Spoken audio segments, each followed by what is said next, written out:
Rajiv sir study point में सभी छात्रों का हार्दिक स्वागत अभिनंदन करता हूं। आज हाई स्कूल यूपी बोर्ड के लिए मैं सामाजिक विज्ञान लेके आया हूं, इतिहास।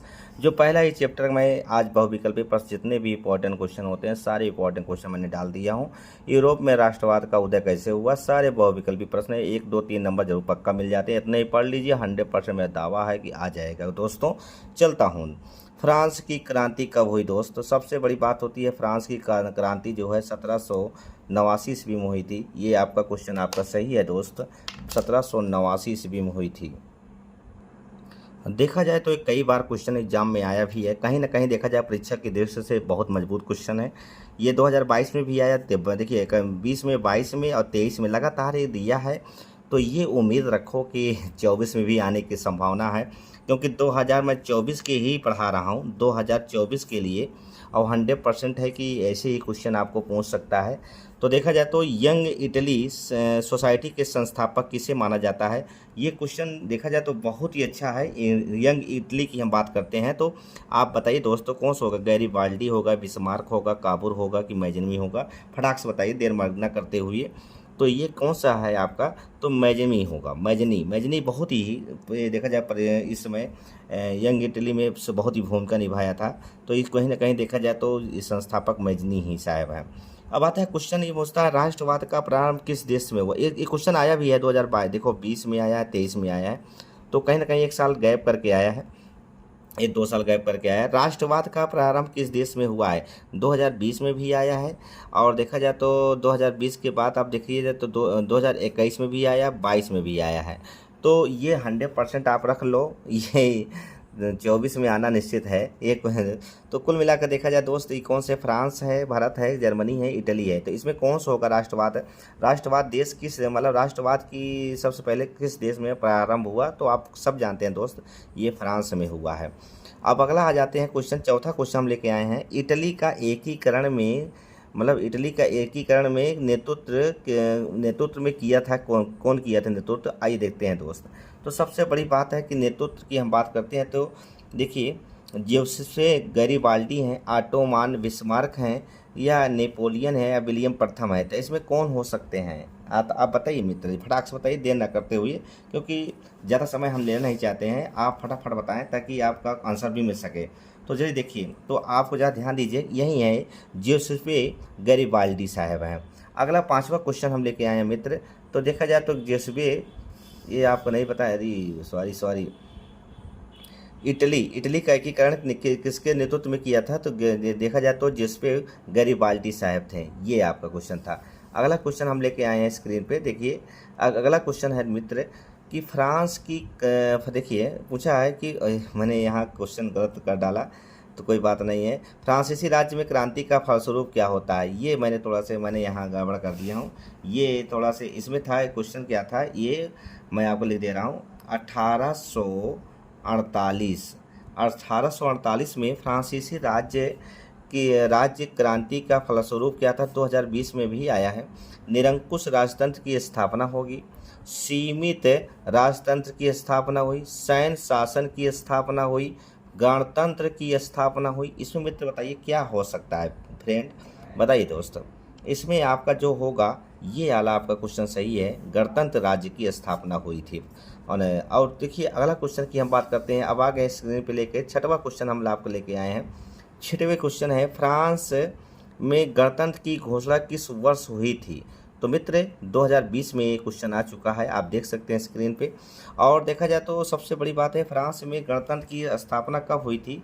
ये क्वेश्चन बहुत अच्छा है। और दूसरी बात है 1815 में हुई, 1830 में हुई, 1848 में हुई, 1871 में हुई मित्र। तो कब हुई थी मित्र? 1848 ईस्वी में हुई। आप अपने आप को याद कर लीजिएगा। ये कहीं ना कहीं देखा 2020 में आया भी है क्वेश्चन। नेपोलियन का संबंध किस देश में था? ये बहुत अच्छा क्वेश्चन है। नेपोलियन देखा जाए तो सबसे इम्पॉर्टेंट क्वेश्चन है मित्र। ये 2020 में भी आया, 23 में भी आया, देख सकते हैं। जर्मनी से था, इटली से था, फ्रांस से था, इंग्लैंड से था। ये क्वेश्चन बहुत इंपॉर्टेंट है।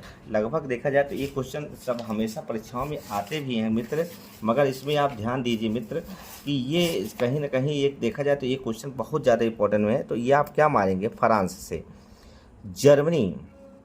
अगला क्वेश्चन स्क्रीन पर लगा दिए हैं।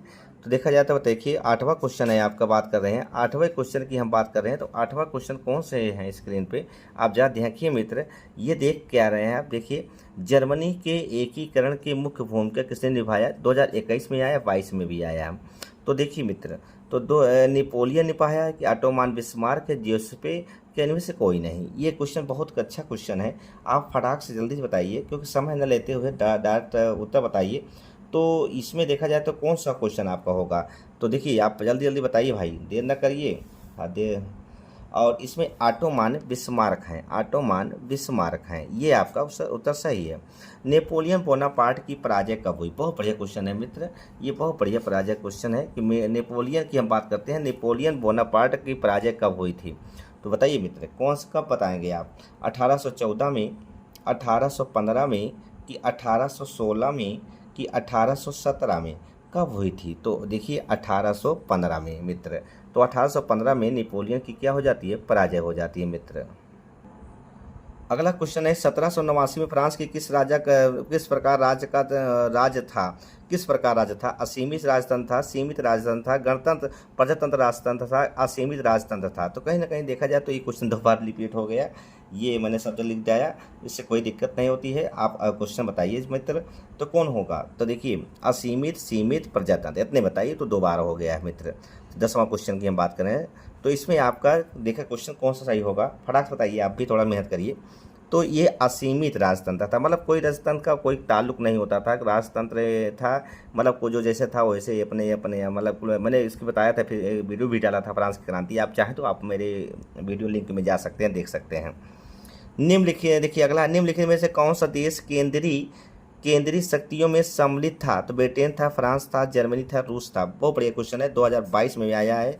तो ये इंपॉर्टेंट है, बहुत अच्छा क्वेश्चन। मैं जितने भी लाया हूँ क्वेश्चन सारे इंपॉर्टेंट क्वेश्चन है मित्र, आप इसको विशेष तौर पे देख लीजिएगा। और ये कहीं ना कहीं देखा जाए परीक्षाओं में सबसे अच्छा क्वेश्चन है मित्र, और ये कई बार क्वेश्चन आया भी है। तो ध्यान दीजिएगा कि ये हमारा क्वेश्चन जो है जर्मनी की हम बात कर रहे हैं, जर्मनी है हमारा मित्र। ब्रिटेन, फ्रांस, जर्मनी ये केंद्रीकृत था, शक्ति थी। निम्नलिखित में से यह किसका कथन है कि जब फ्रांस छींकता है तो बाकी यूरोप सर्दी जुकाम हो जाता है? ये कई बार क्वेश्चन है, 22-23 दोनों लगातार आया, 100% इंपॉर्टेंट में कर लो, इंपॉर्टेंट में हो सकता आ जाए। काबुल हैं कि बिस्मार्क हैं, मेटरनिक हैं? तो ये कहीं ना कहीं क्वेश्चन बहुत अच्छा क्वेश्चन है। तो आपको बताते हैं जुकाम सर्दी छोड़ो, ये मेटरनिक को मारो, समझे नहीं है? तो अगला है वियना की हम बात कर रहे हैं। तो वियना की संधि कब हुई थी? 1814 में हुई थी मित्र। देखिए 1814 में हुई थी, 1814 में, 1815 में, 1816 में, 1817 में हुई थी। तो कब हुई थी मित्र बताइए? तो ये देखा जाए तो 1815 में संधि हुई थी। कब हुई थी मित्र? 1815 में हुई थी। अब लास्ट क्वेश्चन हम लेके आए हैं, 14वां क्वेश्चन लेके आए हैं। जर्मन संस्कृत में बॉक्स शिष्ट का आशय क्या था? थोड़ा जल्दी में लिख दिए थे। देखिए बॉक्स जिस्ट है, बॉक्स ये आपका थोड़ा सा जिस्ट है, जिस्ट है।